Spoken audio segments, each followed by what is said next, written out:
Séquence 1, civils et militaires dans la Première Guerre mondiale. Aujourd'hui, troisième séance, Histoire des arts, mobiliser son camp à travers l'étude de l'affiche de propagande américaine Destroy this mad brute. Et nous allons répondre à la question suivante au cours de la séance. Comment la propagande rend-elle compte de la mobilisation des civils pendant la Grande Guerre?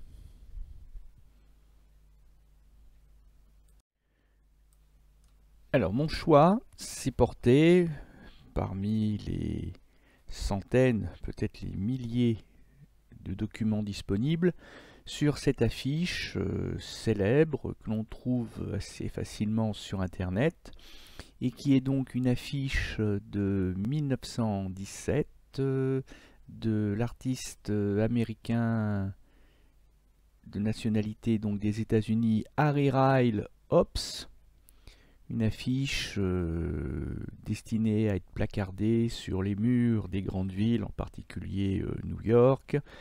Donc une affiche de 106 cm sur 71 cm en couleur, intitulée Destroy this mad brute, enlist, que nous pourrons traduire en français par détruisez cette bête folle, cette brute enragée, et engagez-vous, enrôlez-vous, sous-entendu, dans l'armée américaine. Plus que jamais, le contexte historique est essentiel, surtout dans le cadre d'une affiche de propagande de guerre. Le contexte de la Première Guerre mondiale est absolument indispensable pour bien comprendre l'intérêt du document. Alors, quel est ce contexte historique? Eh bien, même si nous sommes en 1917, il faut revenir à l'année 1914 et en particulier au tout début, les premières heures, les premiers jours, les premières heures de la guerre, lorsque l'Allemagne de l'empereur Guillaume II viole la neutralité de la Belgique qui avait pourtant pris soin de proclamer, de rappeler sa neutralité, mais qui va voir sa neutralité violée puisque l'Allemagne va attaquer la France en passant par la Belgique afin d'attaquer les armées françaises dans le dos et s'assurer ainsi une chance de victoire rapide. Et de fait, c'est ce que montre cette manchette d'un journal belge. L'Allemagne déclare la guerre à la Belgique, sans d'ailleurs vraiment la lui déclarer, mais en la lui faisant, en l'envahissant purement et simplement.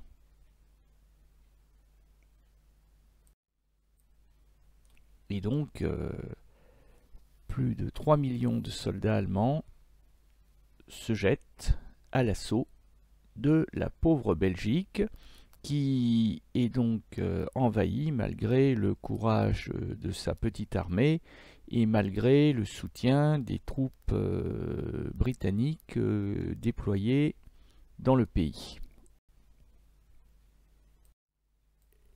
Les Allemands comptaient prendre de vitesse les troupes françaises qui étaient massées à la frontière de l'Alsace et de la Lorraine, et pour que le plan allemand fonctionne, il fallait véritablement aller très vite, c'est-à-dire qu'il fallait traverser la Belgique en quelques heures, en quelques jours maximum. Donc, il ne fallait pas que les Belges offrent de résistance. Il ne fallait pas ralentir l'avancée des troupes allemandes. Les Belges ne jouent pas le jeu des Allemands, les Belges résistent, stoppent même momentanément les Allemands, leur faisant perdre finalement tout le bénéfice de l'effet de surprise. Et les Allemands vont se venger de manière brutale, eux qui ont déjà brisé un premier tabou qui était de ne pas s'attaquer à un pays neutre, eh bien, vont briser un deuxième tabou en multipliant les exactions, les crimes de guerre contre des populations a priori sans défense, des populations civiles. Et vous voyez sur cette illustration des soldats allemands reconnaissables à droite à leur casque à pointe, en train de fusiller des hommes, des femmes et des enfants sans défense dans la ville de Louvain, en Belgique. Et cette illustration n'est pas sans rappeler, peut-être, si vous en souvenez, dans votre programme de 4e d'histoire, la fusillade des Madrilènes par les soldats de Napoléon. Hein, je fais référence au 13 des Maillots 1808 par Francisco Goya. Et du coup, l'opinion publique américaine, l'opinion des habitants des États-Unis, elle est très partagée. Elle est très partagée entre deux courants d'opinion contraires. Le premier, qui est représenté par l'image de gauche, et le très grand succès de l'artiste Ed Morton dans sa chanson anti-guerre « Je n'ai pas élevé mon fils pour qu'il devienne un soldat ». Donc c'est une chanson qui reprend le chant d'amour d'une mère qui est terrorisée à l'idée que son fils puisse aller se faire tuer en Europe parce que les journaux des États-Unis racontent en détail les atrocités de la guerre. Hein. Très vite, on sait que la guerre est extrêmement coûteuse en hommes, qu'elle tue, qu'elle mutile. Et donc, une bonne partie de l'opinion publique américaine est farouchement opposée à l'entrée en guerre du pays. Beaucoup d'Américains veulent vivre en paix et veulent rester neutres, j'allais dire, quoi qu'il en coûte. Tout plutôt que la guerre. Mais vous avez une autre partie de l'opinion publique américaine qui est de l'avis contraire, qui est de l'avis que on ne peut pas laisser l'Europe se faire dévaster par la barbarie prussienne, allemande. Là, l'image de droite nous montre une affiche qui évoque la destruction, le viol, l'assassinat de la Belgique par l'envahisseur prussien, allemand, avec son casque à pointe. Hein. Remember Belgium, rappelez-vous la Belgique, et il ne faudrait pas que ce soit toute l'Europe qui soit ainsi dévastée par l'Allemagne. Et donc une autre partie de l'opinion publique américaine réclame, elle au contraire, l'entrée en guerre des États-Unis aux côtés des Anglais et des Français contre la barbarie allemande.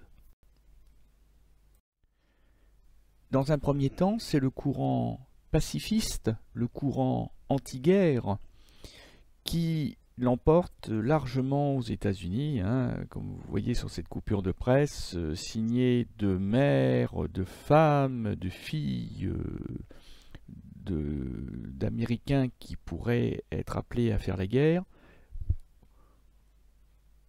We don't want war, nous ne voulons pas de la guerre.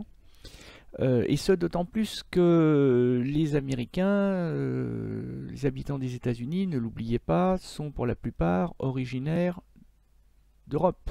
Leurs ancêtres étaient des Européens. Et donc une bonne part des habitants des États-Unis sont d'origine anglaise, française parfois, mais aussi beaucoup d'origine allemande. Et les États-Unis ne sont pas pressés de provoquer un risque de guerre civile à l'intérieur du pays.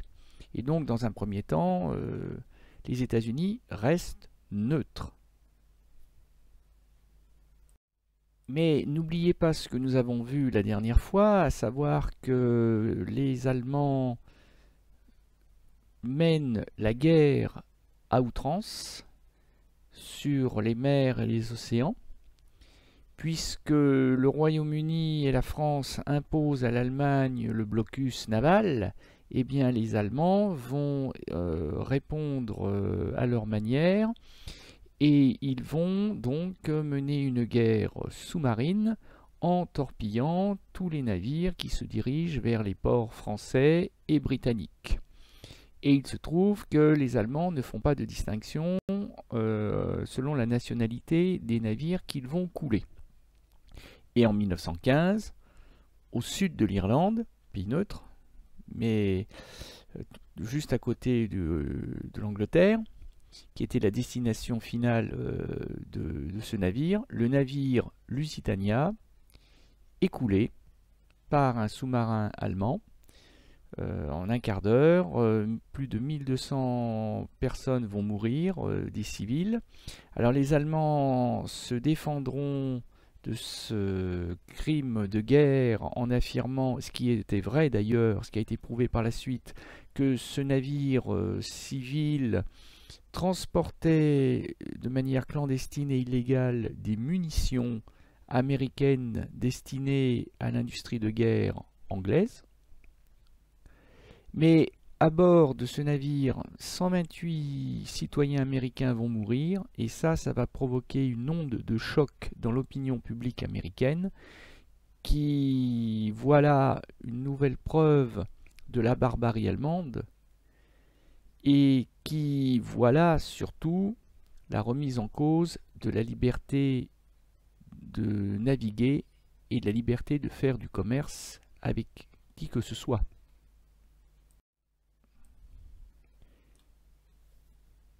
Et du coup, l'opinion américaine bascule du pacifisme vers le militarisme.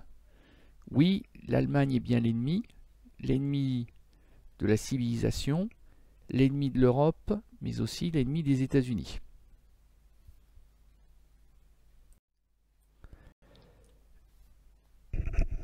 Le président Woodrow Wilson, qui a le plus longtemps possible retardé l'entrée en guerre des États-Unis d'Amérique, certains diront qu'il a attendu d'être réélu pour attendre de déclarer la guerre à l'Allemagne, mais toujours est-il que le 6 avril 1917, c'est chose faite, les États-Unis rentrent en guerre, et c'est là que tout se complique pour les États-Unis. Parce que pour faire la guerre, eh ben, il faut disposer d'une armée. Or, il se trouve que ça peut vous paraître surprenant par rapport à aujourd'hui, mais figurez-vous qu'en 1917, les États-Unis n'ont quasiment pas d'armée.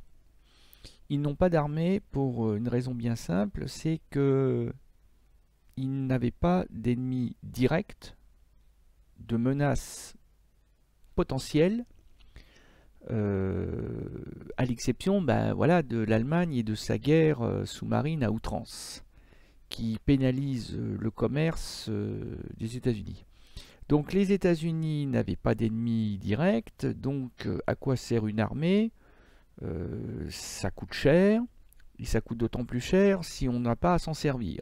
Donc les États-Unis n'avaient quasiment pas de force militaire, et donc c'est bien beau de déclarer la guerre à l'Allemagne le 6 avril 1917, mais ça veut dire qu'il va falloir recruter des volontaires, surtout dans un pays où le service militaire obligatoire n'existe pas, du moins à l'époque. Il va falloir former les recrues, les entraîner, les équiper, puis leur faire traverser l'océan Atlantique, en leur faisant éviter si possible d'être coulés par les sous-marins allemands, avant de les faire débarquer en France et de les incorporer aux troupes franco-britanniques qui se battent sur le front de l'Ouest. Et donc voilà, c'est cette fameuse année qui va séparer la déclaration de guerre des États-Unis du 6 avril 1917 de l'arrivée des troupes américaines en France aux alentours de juin 1918. Ça veut dire que les Allemands, Ils ont encore 1 an avant de voir arriver les soldats américains, les premiers Samis, comme on les surnomme, se battre contre eux. Si on passe à l'analyse proprement dite de notre affiche de propagande, on voit un certain nombre d'éléments constitutifs, à savoir tout d'abord qu'à l'arrière-plan de l'affiche, on aperçoit des squelettes de bâtiments, des ruines de maisons qui évoquent la lointaine Europe, puisqu'on est, encore une fois, cette affiche reflète le point de vue des Américains, des États-Unis, donc l'Europe, elle est de l'autre côté de l'Atlantique. L'Europe qui est devenue un champ de bataille et qui est réduite à un monceau de ruines à cause de la folie meurtrière, à cause de la barbarie allemande. Et donc l'océan Atlantique est symbolisé par l'espace liquide dans lequel se reflètent les ruines de l'Europe. Mais cet océan Atlantique, là, l'élément 7, finalement, on dirait une simple mare, une simple flaque, parce que l'océan Atlantique, tout gigantesque qu'il est, eh bien, n'est pas infranchissable. Et l'idée, c'est que si on laisse les Allemands détruire l'Europe, eh bien après, ils franchiront l'Atlantique pour envahir les États-Unis. Et pour l'opinion publique américaine, le sol des États-Unis, c'est l'élément 6, au tout premier plan, c'est un sol sacré, c'est-à-dire que c'est un sanctuaire, c'est-à-dire que personne ne doit y poser le pied sans autorisation et surtout s'il a de mauvaises intentions. C'est un sanctuaire qui doit rester inviolé de l'ennemi allemand. Pas question de voir les Allemands débarquer aux États-Unis pour y semer la ruine et la mort. Or, justement, la menace allemande, c'est l'essentiel de l'affiche. C'est ce gorille porteur d'un casque à pointe sur lequel est écrit militarism, c'est-à-dire le militarisme, c'est-à-dire la menace militaire. Cet animal, pas cet être humain, l'Allemand n'est plus un être humain, l'Allemand a abandonné le droit d'être considéré comme un être civilisé, depuis qu'il multiplie les crimes de guerre contre les Européens et même contre les civils américains sur les navires sur l'Atlantique. Donc cet animal farouche avec ses yeux de fou qui vous fixe et sous la moustache représentant une caricature de l'empereur, du Kaiser Guillaume II. Ce gorille, si on doit lui donner un nom, c'est Guillaume II. Voilà, ce gorille toutes dents dehors et qui porte une matraque, que dis-je, une massue, qui lui donne encore un côté encore plus bestial, encore plus primaire, plus primitif, plus préhistorique. Cette massue poisseuse du sang des Européens, poisseuse des crimes des Allemands, sur lesquels, ironiquement, l'artiste a écrit le mot culture, parce que la culture, c'est la paix, la culture, c'est la création. Or, les Allemands ont une vision de la Kultur qui est tout le contraire, c'est-à-dire que la culture, pour eux, c'est la guerre, c'est le crime, c'est la barbarie. Et la pauvre Europe en est la victime. La pauvre Europe, c'est cette jeune femme dans sa robe verte qui est la captive, qui est la prisonnière de l'Allemand.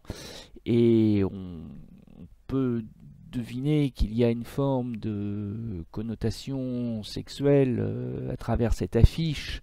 Bon, on est en 1917, alors évidemment les bonnes mœurs empêchent d'aller trop loin dans ce domaine, mais on se doute bien que le gorille, que le monstre allemand va probablement violer la jeune femme. Bon, donc c'est une manière de provoquer encore plus la haine des Américains, de ceux qui vont lire cette affiche, qui vont contempler cette affiche et qui devront absolument être convaincus que les Allemands sont une menace pour les États-Unis, pour la civilisation, pour l'humanité.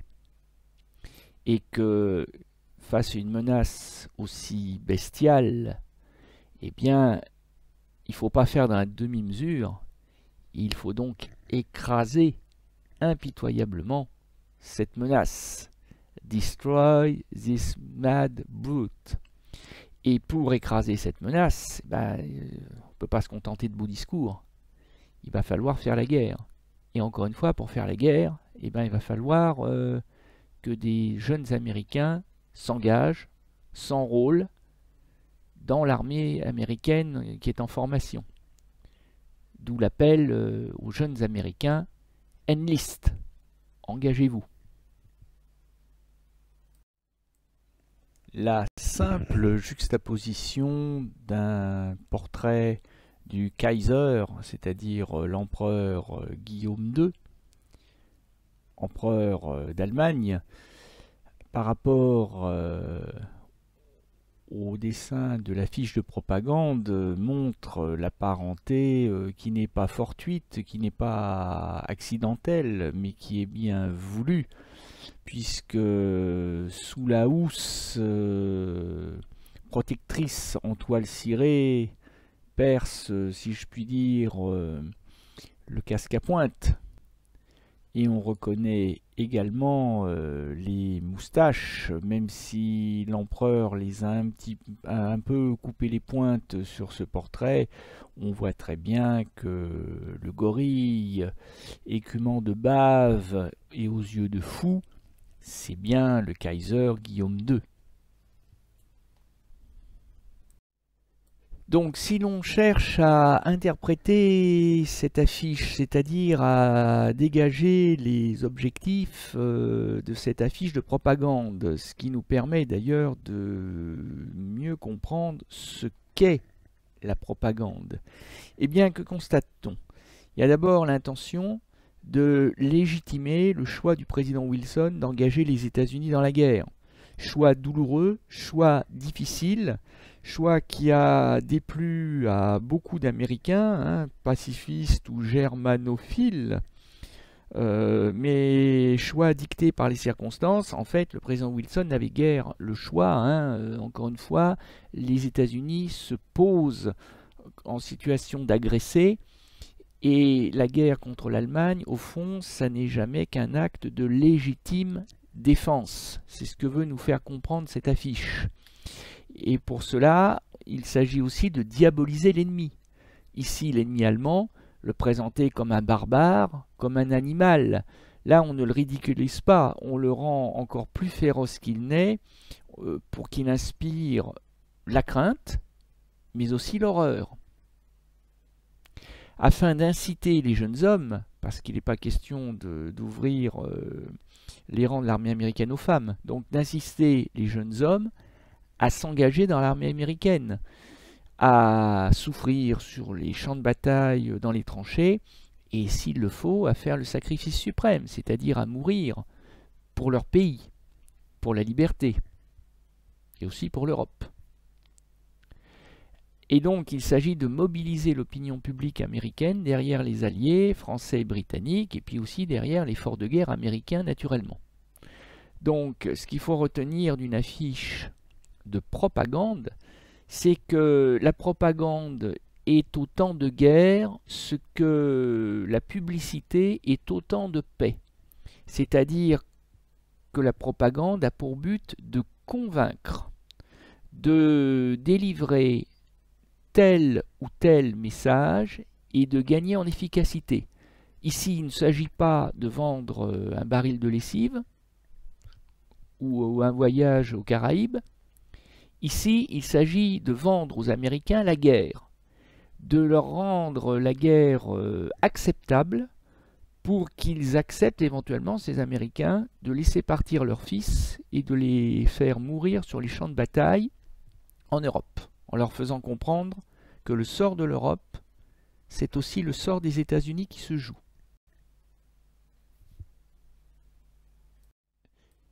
Si on prolonge un peu l'œuvre d'art de propagande du jour, et si on cherche à établir des correspondances avec d'autres œuvres, ben, il y en a une qui vient immédiatement à l'esprit. Et ben, c'est le film King Kong, un des films les plus marquants de la période des films en noir et blanc. C'était déjà un film sonorisé, hein, avec du son, mais c'était encore un film en noir et blanc. On est encore dans les débuts, les grands débuts du cinéma d'Hollywood, le cinéma américain, avec cette histoire fantastique d'un énorme gorille capturé quelque part, je ne me rappelle plus bien où d'ailleurs, je crois que c'est en Afrique, et puis transporté jusqu'à New York, qui va s'échapper, voilà, qui va semer la panique dans New York, et qui va au passage, parce qu'il faut toujours une jolie créature féminine dans un film pour en faire le succès, et qui va notamment s'emparer d'une jeune femme, et la scène, la finale, c'est quand les avions de l'armée de l'air américaine essaient d'abattre King Kong, qui est réfugié sur le sommet du building, du gratte-ciel le plus haut de New York, l'Empire State Building. Bon, c'est un film qui a traversé les époques, il y a d'ailleurs eu un remake récent, je crois, au milieu des années 2010. Et ce film King Kong fait évidemment penser à cette affiche, et je suis à peu près sûr que le scénariste ou le réalisateur du film, peu importe, a pensé à l'affiche Destroy This Mad Brute quand il a réalisé son film, une vingtaine d'années, un peu moins, une quinzaine d'années après. La parenté est évidente. Alors là, si on compare maintenant l'affiche Destroy This Mad Brute avec cette une du magazine américain Vogue, là aussi la parenté est tout aussi évidente. Elle en est même troublante, même gênante, parce qu'on aperçoit donc deux célébrités, deux stars mondiales, à savoir l'américain James LeBron, un champion de basket, accompagné par Gisele Bündchen, l'un des top modèles d'origine brésilienne les plus connus au monde. Bon, et on pourra toujours dire que c'est le hasard, mais quand même, James LeBron ressemble furieusement, avec sa bouche ouverte, il ressemble, sa peau noire, il ressemble furieusement quand même au Guillaume II, au gorille, il manque juste le casque à pointe. Quant à l'Europe menacée par le gorille, eh bien, Gisele Bündchen, certes, paraît moins effrayée, plus souriante, d'accord, mais elle porte exactement la même robe verte que l'Europe, la pauvre Europe, dans les bras du gorille, et ça, c'est quand même plus que troublant. Et je ne suis pas le premier à avoir relevé la similitude entre l'affiche et la couverture, et ça a d'ailleurs fait débat aux États-Unis parce qu'il y a des associations qui ont peu apprécié le fait qu'un basketteur noir soit comparé à un gorille sanguinaire. On y a vu là une preuve supplémentaire du racisme ambiant dans l'opinion, dans une partie de l'opinion publique américaine. Il faut reconnaître que c'est pas très valorisant pour les Noirs, et on peut s'étonner d'une certaine manière que James LeBron se soit prêté au jeu. Bon, peut-être ne connaissait-il pas cette affiche après tout. Dernier petit prolongement artistique, Eh ben, l'animal est parfois utilisé pendant la Première Guerre mondiale par d'autres affiches, par d'autres artistes, pour d'autres pays. Et c'est le cas par exemple de cette affiche du français Abel Fèvre qui a produit énormément d'affiches de propagande pendant toute la durée de la guerre et qui va réutiliser le casque à pointe du soldat allemand, hein, de l'ennemi, hein, qui va réutiliser l'ennemi, mais là l'ennemi a une apparence humaine, un soldat effrayé certes, un soldat qui a un genou à terre, un soldat qui est en train de perdre la guerre, d'accord, mais c'est quand même un être humain.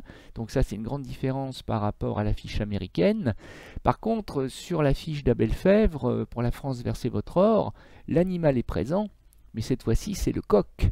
C'est le coq gaulois, le coq qui va bouffer tout cru, littéralement, qui va bouffer tout cru le Boche, l'ennemi, l'Allemand, qui va lui voler dans les plumes, qui va sortir de la pièce de monnaie, la pièce en or, cet or que les civils français vont donner à leur pays pour que ce pays puisse financer l'effort de guerre et triompher de l'ennemi allemand. Donc une autre utilisation de l'animal, mais cette fois-ci, l'animal est valorisé. C'est plus la brute, c'est plus la bestialité.